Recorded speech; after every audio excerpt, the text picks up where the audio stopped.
How to recharge your account in QubitsCube. First, you have to log in. Once you log in, you will see recharge on the home page. You can click on that recharge and it will prompt you to the recharge page. However, you can alternatively click your username on the home page and it will open your dashboard. On the dashboard, you will see the recharge button. Click on it, it will also prompt you to the recharge page. First, it will prompt you to select the currency or the means of recharging.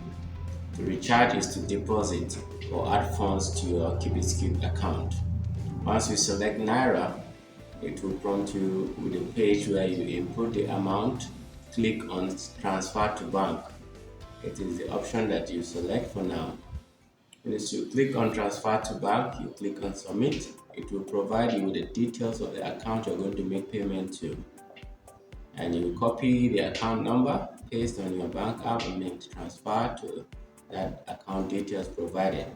Remember to copy the note. The note is the remark or the narration you're going to put while making the payment. Once the payment is successful, you come back to your QubitsCube account where you click I've made payment. The button will be down below.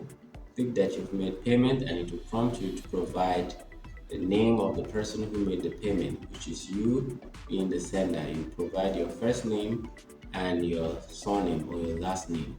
Once you've done that, it will advise you that your payment is completed successfully, which you have to log in back to see your account balance reflecting the USD equivalent of the money you've recharged in Naira. If peradventure there is a delay in the payment, you can always chat the contact support to help you review the transaction and get you credited.